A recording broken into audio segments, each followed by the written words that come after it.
Hey,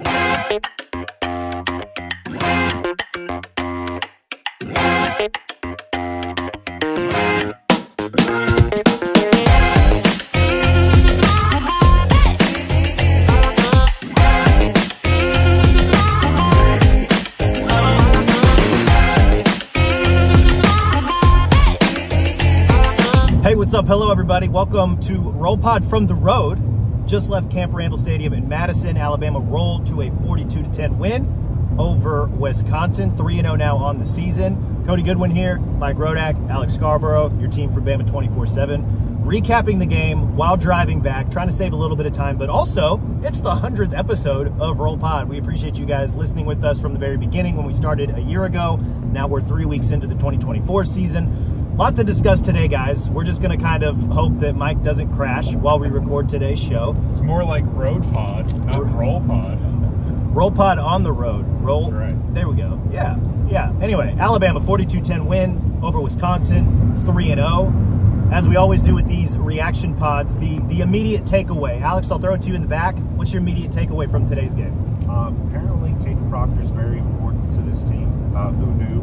But the return of him at left tackle, allowing Tyler Booker to slide back into guard, and then Elijah Pritchett starting at right tackle, they really found something in this game where everything sort of got better from there. Jalen Milroe wasn't under quite as much pressure. The running game performed better. It just looked like a much more functional offense, and I think it starts and ends up front. Yeah, offense, 407 total yards of offense. Like what, 6 yards a play total. They ran for about 190 at about, just under 6 yards a play. They were just really cohesive. They gave Jalen Milroe time. I thought he played really, really well today. I actually thought the most telling part of the offensive line was not just some of the big runs that they were able to get and, Milroe doing his thing on some of those rollouts. But honestly, it was the two-play drive right before halftime. Alabama takes over 73 yards away from their end zone. And they just real quick, big pass to Ryan Williams, another touchdown pass to Jeremy Bernard. 2 plays, 73 yards. Milroe had time to throw on both of those. And not only that, but you could tell he felt a little bit more comfortable and maybe confident standing in the pocket. And I think a lot of credit for that goes to the offensive line. Like they looked, like you said, Alex, cohesive. They looked like they just played a lot better. The 2 sacks that I think Alabama ultimately gave up or that Wisconsin recorded, I don't know that I would put those on the offensive line. One of them was when Milroe stepped up and the linebacker got him behind the line. And then there was another one on Ty Simpson later in the fourth quarter when the game was basically already over. But no, I thought this was the most complete version, or maybe the best, I guess, starting 5 for Alabama's offensive line. And they played really, really well today. And it was, not just they played well, it was noticeable that they played well. By the way, we're going to talk about the first 2 games. No snap issues in this game either, if I remember correctly. A welcome sight, I'm sure, for Alabama fans everywhere. Very important point to make. Mike, as you're driving, what were your immediate takeaways and thoughts from Alabama's win today? I think it kind of unfolded as I thought. I think, obviously, Tyler Van Dyke going down affected Wisconsin. Anytime your starting quarterback goes down, it's going to throw a wrench in things. And he was 5 for 5, and they were moving the ball a little bit. And it was up, 3-0. Alabama missed the field goal. They get the ball back, and you're kind of thinking, all right, how's this going to go? And, the backup they had, Locke, he was all right, made a couple throws here and there. There's a nice one he made rolling up to his left, kind of found a guy over the middle, but you never felt like the big play was going to be there for Wisconsin. It felt like the last 2 weeks, really, where it's like if they score, it's going to have to be something really methodical, move the chains 6 or 7 times, and somehow find a way to the end zone. It just didn't feel like it was going to be easy for Wisconsin, but going into this game, we knew there was probably going to be moments where it was going to be easy for Alabama, and that's exactly what showed up. That whole swing there from Wisconsin had the ball, 1st and 10 from the Alabama 34, with 54 seconds left in the first half. They were moving the ball down the field. You're thinking at least a field goal there. Maybe they score a touchdown. That would have made the score either 14-6 or 14-10. And instead, they missed the field goal. Alabama gets the ball back, 2 plays, boom, touchdown. And now they're up 21-3. And in 35 seconds, I think that whole swing happened. And that was huge in the game. And then the second time was when Wisconsin scored. Alabama got stopped, 3 and out, I think. And then the ball back, and then they fumbled, and then Alabama scored. That felt like a big swing right there that really put the game away. So it was Alabama's ability to make the big plays, be explosive. I think we knew they had that talent coming in, and they had it a lot more than Wisconsin, but there was still a few moments in the game where things got interesting. I thought that was going to happen too. I guess my biggest takeaway is kind of similar to that. Just Alabama came up here and took care of business, right? Like 42-10. I don't know anybody was expecting it to be that big of a splattering, but you know, Van Dyke goes down on the first series. It's kind of a bummer. Like I think I was telling you guys as we were walking back to the car here, not that I checked out, but like that changes the dynamic of the game, right? And Mike, you make a good point about how Alabama, there were moments where they still had to step up and make certain plays to ensure that their foot basically stayed on Wisconsin's neck. And they did that at every turn, right? They walked in there, they took care of business. The offense did what they do. I thought the defense played very, very well today. Kane Womack obviously challenged them when it came to takeaways, and they did that, right? 2 forced fumbles. I believe there was another fumble that they didn't jump on. 4 total forced fumbles, 2 they recovered. Right. Maybe a little bit more of a concerted effort, and they were able to take advantage. And honestly, like I know that this was my first time to Camp Randall, but growing up and living in Big Ten country for a long time, you hear about the noise, you hear about the jump around. Alabama didn't really let that get to them, right? Like they took the crowd out of this game really early, and after the jump around at the start of the fourth quarter, we all started kind of chuckling a little bit because the Wisconsin student section started leaving, like right after jump around, right? And they kind of knew at that point, okay, game's probably over. We kind of knew at that point, okay, game's probably over. Thought it was going to be a road test, and I thought, there were some things that maybe didn't make it as tough a test as we thought it would be. Still, Alabama passed with flying colors, and I thought that's good to see 3 weeks into the season as they go into their first bye week. Yeah, it was cleaner. I think the lack of snaps, the bad snaps, was good. Penalties were they're still there here and there. I mean, obviously it's going to happen. Damani Jackson's third holding call defensively. Brett Morgan had that. Of course, Xavier Brown had that pass interference penalty. Yeah. Tyler Booker had a random false start. So, yeah, I mean, it wasn't as bad as last week. It wasn't as obvious that things weren't working along the offensive line. They didn't turn the ball over offensively. You had 3 fumbles last week, 0 this week. The thing that we argued about in the podcast last week, but I think holds true, is Jalen Milrose doing a really good job of staying out of his own way with the interceptions. And we can argue whether, he should be forcing the ball more. I think the best thing for Jalen Milrose's career at this point is to not throw interceptions, because that's what got him benched last time.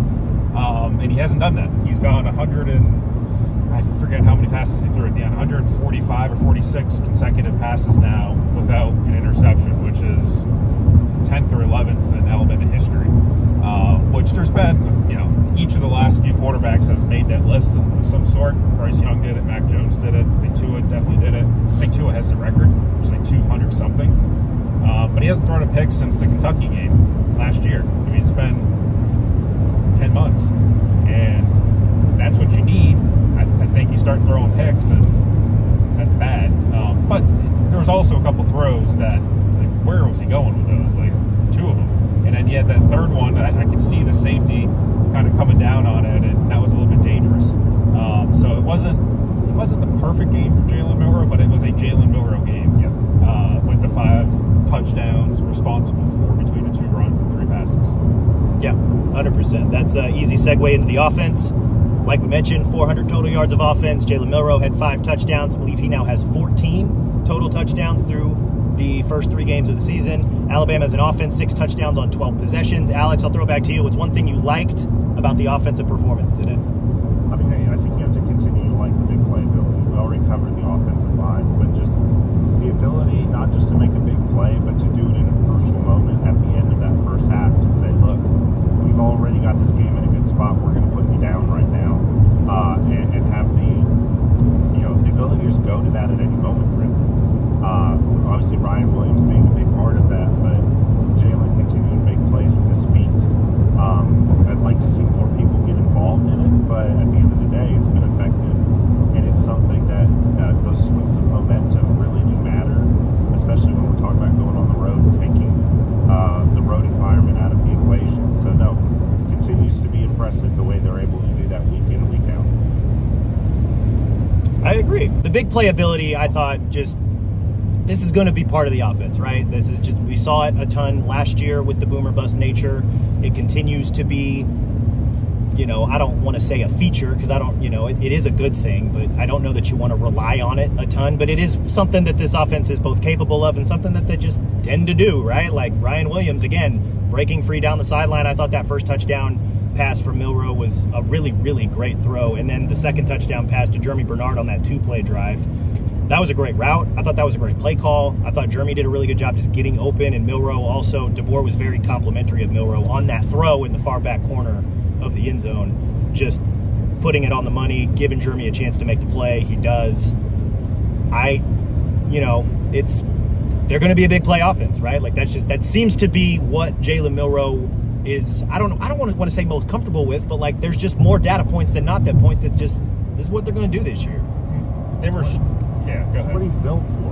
Right? Yeah. It's just the nature of his game that he can either make a big play with his feet or he's got the arm and the disposition to throw the ball downfield. And again, it helps when you've got a guy in Ryan Williams who has another gear and can get past anybody. But that just seems to be how he's constructed as a quarterback.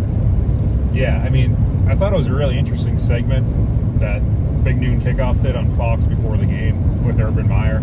And Urban said he talked to Kalen DeBoer during the week. And so I don't know how much of this was directly coming from Kalen, but he raised 3 points about Milroe's game where he can improve, and they showed some film too. And it was some plays where he's trying to force the ball down the field. I thought it was a Jeremy Bernard against USF where he went out of bounds on the right sideline, and he's showing that there's an open receiver underneath. Like, you got to check it down. But then it was funny today, like there's 2 third downs where he checked it down. I think it was to Justice Haynes both times. And it was a short of the sticks, and it's like, it doesn't work either. So, yeah, it's still, it doesn't always fit, doesn't always line up to like what you think it should look like. And I feel like DeBoer's kind of at that spot too, where it's like, all right, this is a work in progress. I think he used the word clunky after the game today, and basically said, you know, there's nuances of just play calling and being in the offense that they still need to figure out. So, it's what they are. Yeah, I agree. And it's not always going to work, and you're going to have to find a way when it doesn't work, and that's probably going to happen against Georgia. But when it works, it's spectacular and it looks really good. So it's big little, as Saban likes to say, and that's what he said again today. It's a big little offense. Well, and it seems pretty clear through 3 games that when it doesn't feel like it's working, they're going to lean on Jalen and the design run to move the chains where they can. And yeah, that'll work against the Western Kentuckys, the South Floridas, the Wisconsins of the world. You just question whether that will be the case against a really good defense in Georgia and peeking ahead to Tennessee.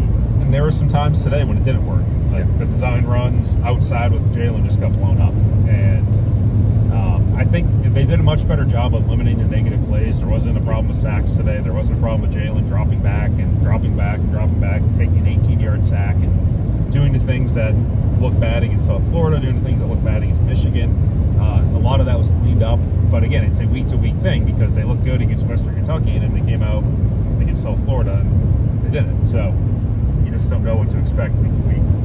Michael, was one thing you liked about the offensive performance today? I mean, I questioned the running game during the week and their ability to run. I thought they did a better job of that. Probably more so with Jam Miller and his average than Justice Haynes. And Haynes' average wasn't bad. I don't have it in front of me, but it just, the last 2 games with Haynes just haven't really been there. And whether that's a Haynes problem or a blocking problem or whatever problem, like sometimes it's hard to untangle that.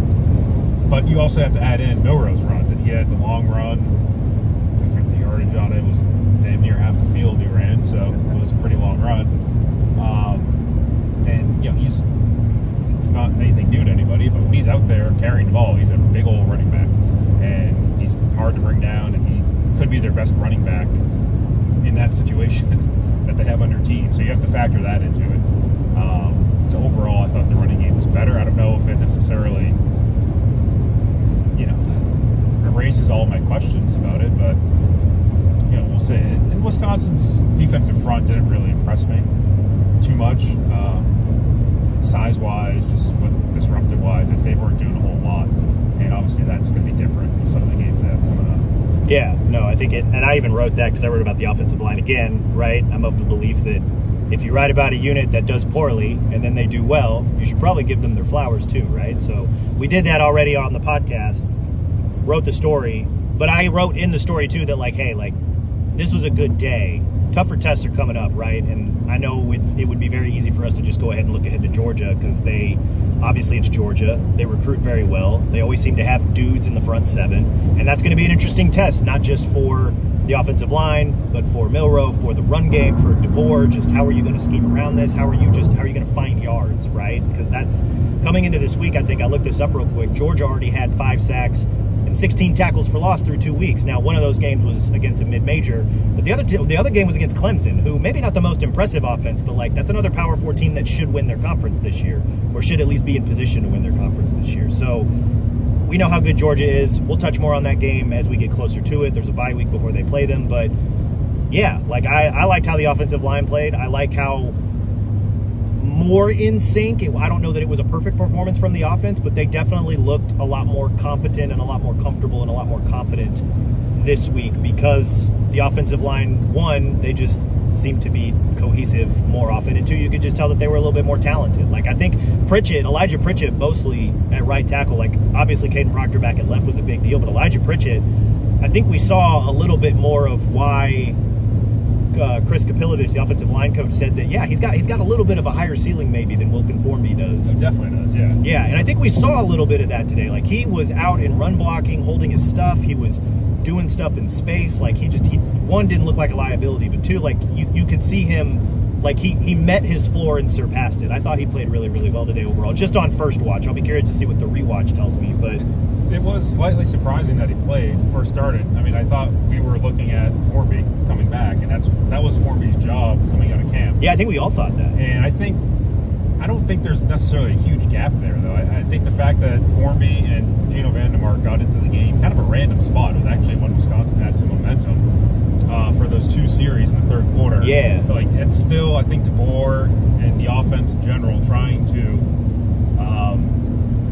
prop them up, but like give them a chance. Like DeBoer said they're going to need all of them. I think he's still trying to get them all playing time and still figure it all out. So I don't know. I don't think we've seen the last of Wilkin Formby.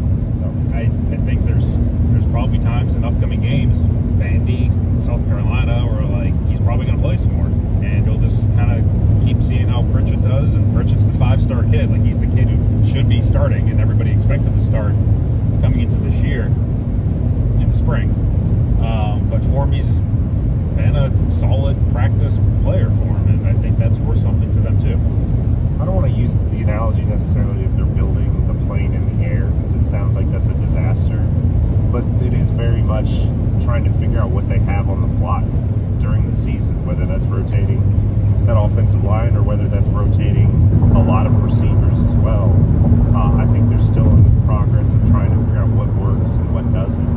And when you step back and realize, look, this is a new offense, new coaching staff, a lot of new parts, some of that makes sense. But yeah, it's very clear to me that this offense is still trying to find its footing, and I think it could look very different by week 8, 9, 10 of the season. And it feels like they're kind of getting closer to Jeremy Bernard and Ryan Williams being the top 2 guys. Not that there's anything shocking about that, but they were really rotating guys through the first couple weeks, and we haven't seen a ton of Kendrick Law. He has 1 catch through 3 games. Kobe Prentice was not part of this game for the most part. Emmanuel Henderson actually got in there a little bit. They put Caleb Odom in there a little bit. Cole Adams is obviously hurt, so it feels like it's gravitating towards Milroe, Bernard, Williams being like the critical pieces of this offense, and then the combination of Haynes and Miller. And I was thinking coming off of last week that maybe we'd see more Kobe Prentice, but Craig, I don't think his name was called once. No, I don't think they threw at him. He was on the field, but I don't think they threw at him, if I can remember. Yeah. One thing that we did not like about the offense, Alex, I'll throw it back to you. It's the lack of depth, the lack of clarity at receiver is the thing that still kind of befuddles me a little bit. because it is clear at this point that there's Williams and Bernard. Figure out who that third person is and just roll with it for a while and see if those guys can make plays. Again, I think part of it is Jamarcus Shepard liking the different skill sets and body types and trying to hunt matchups. But at the same time, I wonder if that contributes to a lack of rhythm in the passing game, is that it is Jalen throwing to a bunch of different guys, and that changes from series to series and snap to snap. Yeah, no, I think that's fair. Mike, what did you not like about the offense? For this game specifically, or big picture? Because I think this game specifically, I don't think we saw some of those issues with Jalen crop up quite as much that we talked about earlier. But I think there's still questions. Like, he had a couple of weird throws in the first half where it's just like, where in the world are you going with that? You don't want to kill him for those necessarily. I don't know if his hand was wet or whatever the case was, sweaty, I don't know. Like, he was kind of wiping it. But, yeah, I think there's still big picture questions of just, can this offense with Jalen Milroe doing Jalen Milroe things all the time, good or bad, win them a national championship? Like, it still doesn't feel completely right. I think it's fair to think that way. I think there's a lot of people that seem to look at it that way, and we saw it all kind of come crashing down against Michigan, and maybe there's a game this year where that happens again. Again, I don't think it showed up in this one, but I think big picture-wise, those are still legitimate questions with him and with the offense, with his fit in this offense. Yeah, no, I think that's fair. I think it's, you know, you mentioned the lack of negative plays, and with Milroe specifically, he hasn't thrown an interception since the Kentucky game last year. His ability to avoid turnovers and avoid negative plays raises the floor of the offense, right? Like, that's a very duh thing. I think it's fair to question, like, what is the ceiling with the offense and how close are they to it, right? Because I don't, you know, what more can Milroe do? Obviously, they're leaning into him running the ball on a lot of those sweeps. Or maybe there's more in the playbook that they can do to scheme some guys open so that, you know, if he needs to drop back and throw more, he can do that. I think it's fair to wonder, you know, how close to the ceiling are they with the offense? Like, where is the ceiling and how close are they to it? I think that's fair to wonder after everything we saw last year and through the first 3 games this year. That'd be an interesting question to ask DeBoer. I don't know that he would give us a full straight answer on that, but Josh Cuevas' touchdown was like the prettiest of all of them, and it wasn't even like Ryan Williams or whatever. Like, that was a combination of like great pre-snap, great scheme, great throw. Like, that was, everything was working. That's on that what play. You want the passing game to be. Like, you have the right play, the quarterback sees everything the way you should, the defense reacts the way you want them to, and you have a not so super talented tight end wide open. Like, you don't have to have the greatest players in the world all the time. Like, Josh Cuevas is a 0-star prospect and was wide open in the end zone. Like, boom, that's what you need to have, and it worked. Like, this doesn't always need to be, you know, throwing the ball to a wide open Ryan Williams or whatever the case may be. Yeah. No, 100%. Thing I didn't like about the offense, I'd like to see Justice Haynes get involved a little bit more. I know that Milroe's going to run the ball a lot. I know that Jam Miller's a good 1A, 1B with Haynes. I know that there's a lot of mouths to feed when it comes to the receiver room, or at least a lot of mouths that they think they want to feed, or guys that they're trotting out there just to see what they can do. Justice Haynes is a special talent, man. Like, we've seen it when he does get the ball. I would just like to see him get involved a little bit more. It wasn't really... Not that he needed to be the star of the show today, but I thought that this was a game where they could really pound the rock, whether it's Milroe, Miller, or Haynes. We saw Haynes, maybe not Haynes, we saw him in the passing game a little bit, but we saw Miller break a handful of pretty big runs. He had that 34-yard touchdown run in the second half. Milroe is obviously doing his thing, carrying the rock. I'd just like to see a little bit more Haynes, man. I think that's, you know, when you compare the running backs, they're a great 1A, 1B. They both have great speed. There's a part of me that thinks, and maybe I'm curious what you guys think, I think Haynes has a little bit of a higher ceiling just as an offensive weapon, and I'd like to see him get involved just a little bit more. Yeah, but Jam, I think, is hard to put down. Like, especially after today, I thought ran pretty well. There's some bigger holes for him than last week. And again, there's only so many balls to go. It's not like they threw the ball a ton. What did Milroe finish with? Like 16, 17 attempts? It wasn't that much more than that. Yeah, but yeah, it was like 13 to 17 for 200 yards. Because then Ty came in. Yeah. And Ty was just mostly handing the ball off to not your starter. So that cut into, of those 56, they only ran 56 plays. And of that, how many were Ty Simpson plays? There was an 11-yard drive that he had In the fourth quarter. Yeah. So really the true A-team offense only got like, what, 45 plays? 45 plays. And of that, Milroe ran 10 times. And threw 17. So how many? There's not too many other plays to go around. Right. So you only had about 20 plays to go to your running backs. Right.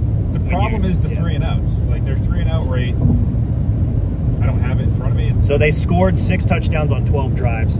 Of the 6 drives that they didn't score a touchdown, 3 of them were 3-and-outs. Right. That it seems a little bit higher than it should be, or it needs to be. ESPN Advanced Stats always had the 3-and-out rate that I would use. I don't have that system, but you can compare it to other teams and that they play with. So yeah, that's where I think you get more of those plays in, is the 3-and-outs. Come off the field that quickly, and then you have another drive where you scored 2 plays and 75 yards, and that's 5 plays right there. Yeah. So. And to play devil's advocate for myself, like, I know that DeBoer has been very adamant about the fact that they need a lot of depth at a lot of different positions in order to get through this season. They are banking on playing 15, 16, 17, maybe even 18 games this season because they feel like this team can go the distance. So you kind of need to ration the running backs, for example, in case there's a big game where you need to run them both really hard. So this could be a thing where I'm just like itching for more, and the game where Haynes gets the ball more could be later in the year when they need him to get the ball more. I don't know. That's at least one possible working thery, but I just want to see him more. I think it's the nature of the offense right now, and the big plays and the lack of plays. I'm not sure we're going to get a game where a single running back has 20 carries. I'm not sure we're going to get a game where both running backs combine for 30 carries. It just seems like the nature of this offense is going to be that they're going to have a lot of deep shots, and it's going to lead to a lot of short drives. I'd love to see a 70, 80 play offensive game so you can see what you have in a lot of different positions. But we got to deal with the evidence in front of us, which is 3 games, and that has not been the case. Yeah. So I think that's probably your answer in terms of justice. Yeah, I think we're just going to have to move forward with the assumption that this is just what it's going to be like in terms of the number of plays. There's a speed trap ahead. Speed trap ahead. Is that referring to Alabama or the road? The defense played pretty well, by and large. Again, I don't have the exact stats in front of me, but they held Wisconsin to less than 300 total yards of offense. Obviously, Tyler Van Dyke going out on the first offensive series of the game made an impact on probably play calling, how the defense played, what Wisconsin's offense was potentially capable of. But Alabama's defense still, again, I thought played a pretty sound performance overall. Forced 2 turnovers, you mentioned, forced 4 fumbles overall, recovered 2 of those fumbles. The offense then turned both of those fumbles into touchdowns. I thought individually, Keon Sabb was flying around in the secondary again. LT Overton, I thought, was a menace in the front 7. Deontay Lawson had a really good 4th down stop. Alex, I'll throw it back to you. One thing you liked about the defensive performance today? They came ready to play a Big Ten game. What I mean by that is they came ready to put a hat on a hat.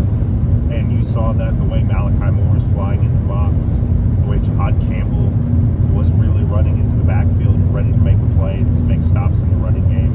LT Overton, Q Robinson, a lot of guys made plays in the backfield and made plays stopping plays in the running game. I think they were very much prepared for this to be a physical game, and they met that challenge. And when you're talking about checking off boxes, that's one of those things that you can look at and I think feel pretty good about, that if they get into that style of game, that they're at least shown a little bit that they're ready to do it. I think that Keon Sabb is making himself some NFL money. Oh my God. He looks like an NFL player. He's big, really instinctive, as DeBoer mentioned. He's always around the ball. Dude, he's like a missile when he goes in for contact. It's impressive. And he's a redshirt sophomore, but he can come out this year. And I mean, it's early, but it seems to be trending in that direction. They'll have him as long as they have him here. But and then Jahad Campbell, too, I think, is also a guy that I think is really appealing to the NFL because of some of his athleticism, positional versatility. He seems like he's even ratcheted up a little bit more his play this year, and I like him better as an NFL prospect than Deontay Lawson, to be honest. And those 2 guys in particular, probably with Tim Keenan as well, I think are really forming the core of the defense with Malachi, but Malachi was already there. So there's a lot of NFL prospects on this defense, and it's going to be interesting to see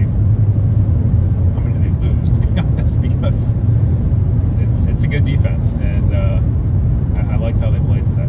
Yeah, no, they played really, really well. Again, with Van Dyke going down, it's kind of hard to judge what all, how much did that impact Wisconsin's playbook? What could they do? I will say, though, Braden Locke, the guy who came in at quarterback for Wisconsin after Van Dyke went down, kid wasn't afraid to stand in there and throw it. And there were a couple throws where I was like, okay, I can see the future here, and if they can hone in on a couple things and maybe help them out with some pocket awareness stuff, and that'll come with more reps, right? And who knows, maybe he could get more reps later this season. I don't know how bad Van Dyke's injury is, but I mean, you could tell it was just a little bit of a different game. Having said all of that, I don't know that Alabama's defense, it's not like they stepped off the gas pedal at all. If anything, they ratcheted up a little bit. I thought LT Overton, I know I mentioned it before, he was what I liked most about this game. That dude was playing like a 5-star. He was flying around, he was crashing the pocket, he forced a fumble on a sack where he just thumped Braden Locke pretty good. Locke basically turned around as if to avoid it, and LT Overton was standing right there with his shoulder and just said, hey, buddy. No idea he was there, and it was a pretty violent collision. But as much as you might like Braden Locke, I can safely say that this was the first and last Wisconsin game that I watched this year, or I will watch. So if you want to watch Braden Locke and you think he's going to be great this year, then more power to you, but I will not be watching Wisconsin. I didn't say the word great. I just said there's some stuff that he's got. I will have no idea because I won't be watching. To Cody's point, he was more assertive for a backup quarterback than I was expecting. Yes. He didn't go in and look like a backup quarterback, jittery feet, afraid to throw the football.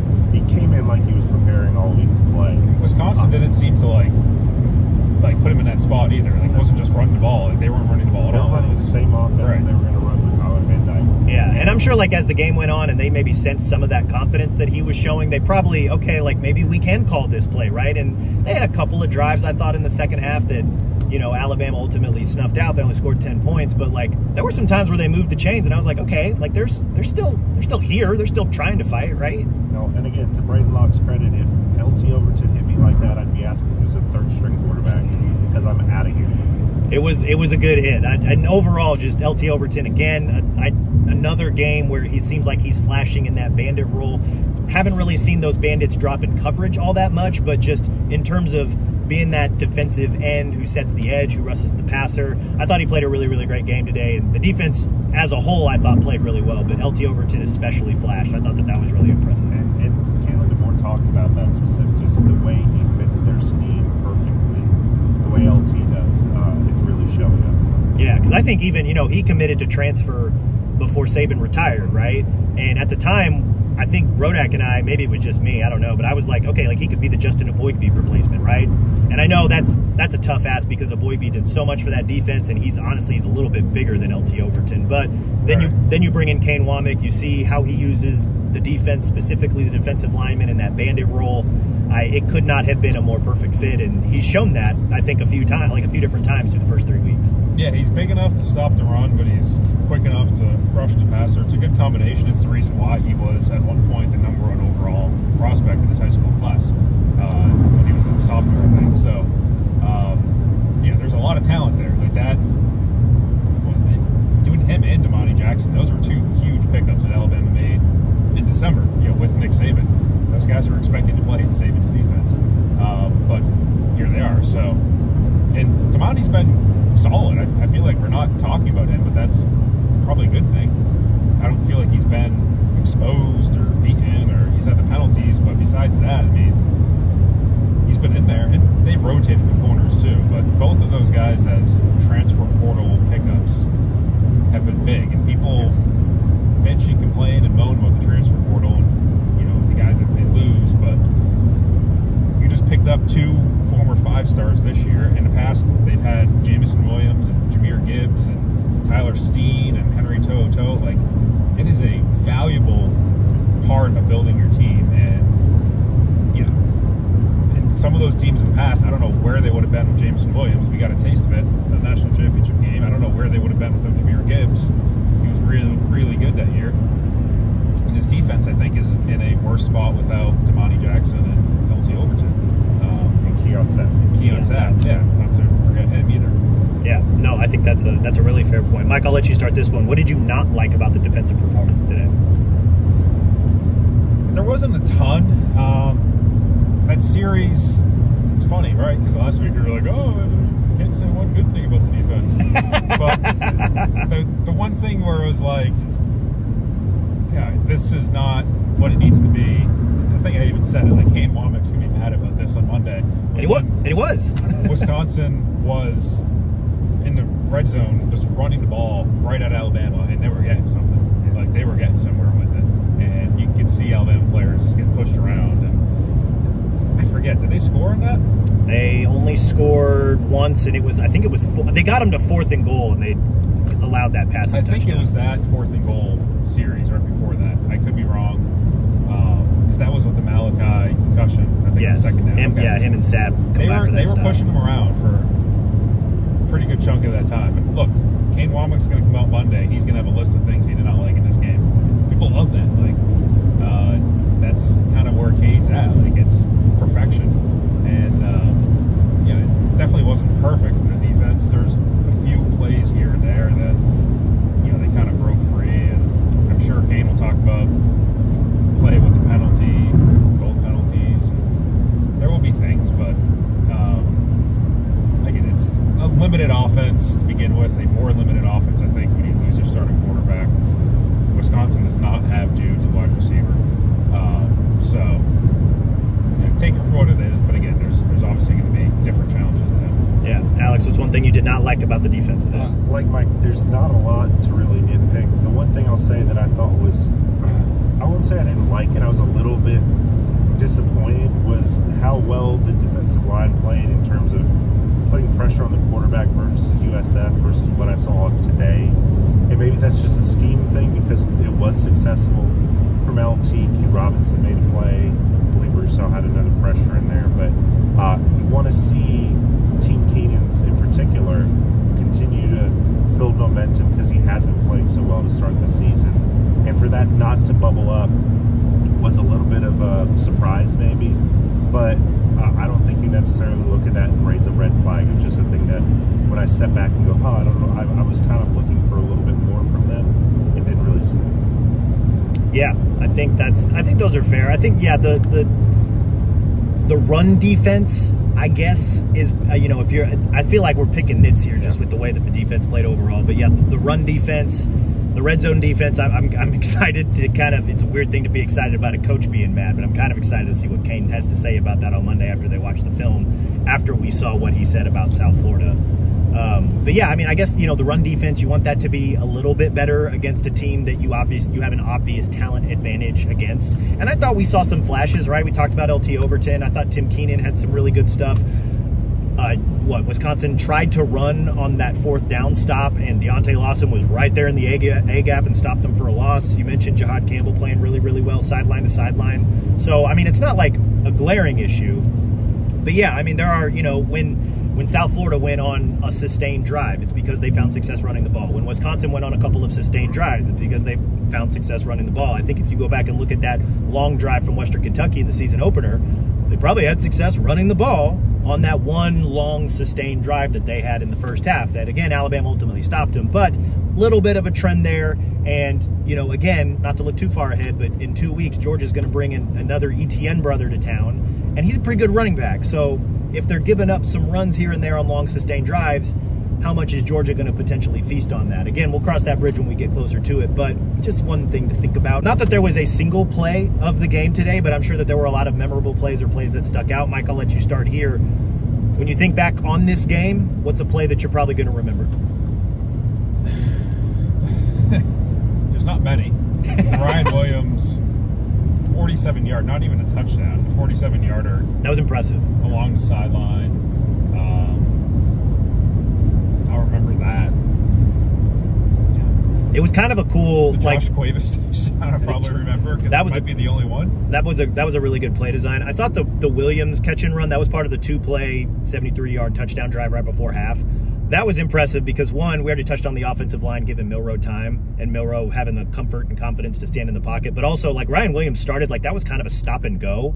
And I don't know, you could probably argue that he kind of ad-libbed on that play a little bit because it looked like it was just like a quick curl route. And he saw the DB bite, so he just decided to sprint upfield, and there was a wide open window, and Milroe hit him in stride, and he ended up picking up another 15 yards down the field. Yeah, it was a full stop and then a go. Yeah. It wasn't stop and go.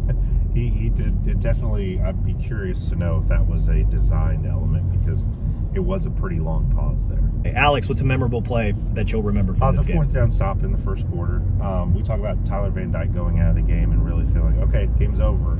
That fourth down stop felt like something to me where I was like, okay, if you're not going to be able to pick up a yard or two in your Wisconsin, at that point, you're toast. So the defense, again, we saw it over and over again. Guys getting in the backfield and creating pressure on the running game.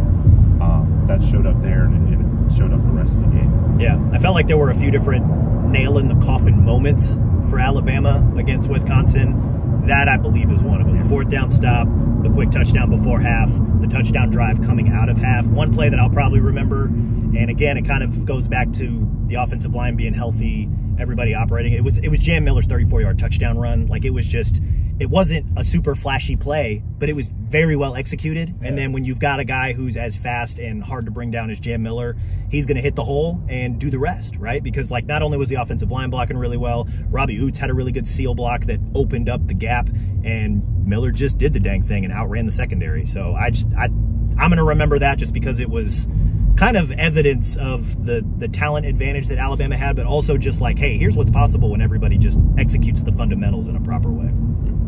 You'd like to see more of that from the running game too, just on a consistent basis. Doesn't have to be 34-yard gain, but a 7-8-yard gain to keep a drive going, and those kind of blocks. I think that would be a welcome development. 100%. Last thing before we sign off here, Mike, I'll let you start. One question you have about Alabama moving forward. Can they beat Georgia? I mean, that's a great question. Look, I think it's like they've done everything I think we expected them to do to this point.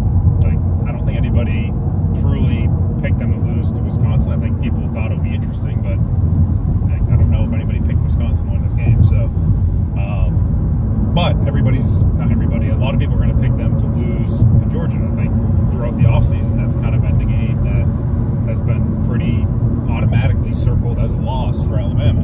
But it's at home, and you just beat Georgia last December. So, yeah, there's obviously a lot of capability to win that game, and you come out of September 4-0, then you just beat Georgia, you're 4-0. Like, people are going to think you're in a really good spot. You might be number 2 in the country if that happens, depending on what happens in Texas, so in Ohio State. So we'll see. I mean, that's the most important game is the next game, so that's where my mind's at. Coach speak, Coach Rodak. Alex, what's a question you have about Alabama moving forward? I don't know if we're going to know this for a while, but I wonder if we look back on the first 3 games and sort of look at them as preseason games, in the sense that they were figuring out what they had on the offensive line, receiver, what they are identity-wise, the rotation on defense. How much of what we saw the last 3 weeks was them just trying to figure out what they have as a program? And do you regroup in the bye week and you come out with a different identity because now it's okay, here we go, this is the real deal, this is Georgia, this is the SEC schedule, and if we're going to win a national championship, this is when it is. So is the game planning, the personnel deployed, all those things, how much does that change coming out of the next 2 weeks? I think that's fair. I think both of those are fair questions. And my question's kind of, it's along those same lines. Like, how good is Alabama really? And we'll find out the answer to that, I think, in 2 weeks when they host Georgia. They're 3-0. They have handily won all 3 games. I know the South Florida game was kind of hairy going into the fourth quarter, but they obviously ran away with that. I still don't think we know how fully good this team is, and that's the beauty of the Georgia game coming up in a couple weeks, is that'll tell us a lot. I think about both programs. I think about just the height of college football. I think the more this season unfolds and this gets into kind of what's going on around Alabama, there seems to be 5, 6, 7 teams maybe at the top, and then a pretty decent gap, and then everybody else. And there may not even be 5, 6, or 7 teams, right? There could be even fewer than that. And we'll see if Alabama truly belongs at that table in a couple weeks. And that's a weird question to have, I guess, coming out of this game, but it's the only thing that really comes to my mind, is that just, how good are they really? I don't know that we fully know that even after 3 pretty comfortable wins to start the season. that's all we've got. But we appreciate you guys tuning in for this show while we were driving. Again, Alabama 42-10 winners over Wisconsin, 3-0 going into their first bye week. Thank you for tuning in to Roll Pod. This was the 100th episode of Roll Pod, and we appreciate you listening, whether you've been here from the very beginning or if you're just tuning in now for the start of the 2024 season. He's Alex, he's Mike, I'm Cody. We will be back, probably be back sometime Tuesday. In the meantime, though, be sure to rate and review the show wherever you listen to your podcast, Apple, Stitcher, Spotify, even our Bama 24/7 YouTube page. Subscribe to Bama 24/7 and 24/7 Sports. I can't think of another podcast that records their post-game show while driving back from the stadium to the hotel. If that doesn't tell you how dedicated we are to providing you with the best Alabama coverage, I don't know what does. As always, we appreciate you guys for listening. Talk to you all again soon.